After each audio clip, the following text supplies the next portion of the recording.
नमस्कार, आपण पाहत आहात लोकनाड न्यूज. चंद्रपूर जिल्ह्यातून एक मोठी राजकीय बातमी समोर येत आहे. रविवार 29 मार्च 2026 रोजी नागभीड येथील विविध कार्यकारी सहकारी सोसायटीच्या निवडणुकीत भाजपा प्रणित शेतकरी विकास पॅनलचा दणदणीत विजय झाला आहे. सहकार क्षेत्रातील दर्जा प्राप्त असलेल्या या प्रतिष्ठित सोसायटीवर भाजपाने पुन्हा एकदा आपले वर्चस्व सिद्ध केले आहे. या निवडणुकीत काँग्रेस प्रणित शेतकरी पॅनलचा दारुण पराभव झाला असून शेतकरी विकास पॅनलने एकतर्फी विजय मिळवत सर्व 13 जागांवर विजय मिळवला आहे.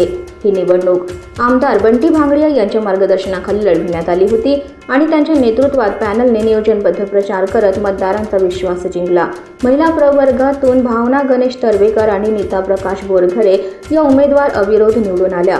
अनुसूचित जाती जमाती गटातून अनिल दडमल यांनी विजय मिळवला तर ओबीसी गटातून धनंजय राघोबा काटेखाय विजयी झाले. सर्वसाधारण गटात खटू विठोबा अमृतकर, गिरीधर रामदास अमृतकर, तानाजी काशीराम अमृतकर, रवींद्र श्रीहरी आंबोरकर, रमेश सदाशिव काळे, रमेश यशवंत चिल्लुरे, भूपेश महादेव चिलबुले आणि रामदास पवनराव बहेकार यांनी विजय मिळवत क्लीन स्वीप साधला.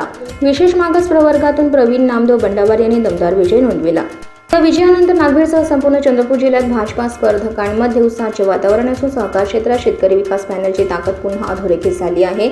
या विजयाबद्दल भाजपा तालुका अध्यक्ष संतोष रडके, माजी अध्यक्ष बंडू क्षीरसागर, जिल्हा मध्यवर्ती बँक सचिव अवेश पठाण, संचालक गणेश तर्वेकर, माजी जिल्हा परिषद सदस्य संजय गजपुरे, देवीदास चिलबुले, जहांगीर कुरेशी, अमीर धम्मानी, लोमेश दुधे, सचिन अकुलवार, रमेश ठाकरे, राजेंद्र चिलबुले, सचिन चिलबुले, संजय ठाकरे, ॲडव्होकेट रवी चौधरी, दिलीप विगम, विनोद गिरडकर, राजू पिसे, विजय अमृतकर, शंकर काटेखाय, कुणाल सहारे, प्रकाश बोरघरे, मंगेश सोनकुसरे, दिनेश समर्थ, ओमप्रकाश मेश्राम, पवन नागरे, पारस अमृतकर, उमेश अमृतकर, लुटेश समर्थ, विनय शेंडे, रवी कोलकमवार, राजू ठाकरे, ताराचंद अमृतकर, दिलीप आंबोरकर, खटू अमृतकर, शुभम एरणे, शुभम सिल्लोरे, प्रफुल्ल लांबळ, डिंपल पातेवार, पराग भानारकर आदींनी विजेत्यांचे अभिनंदन केले आहे.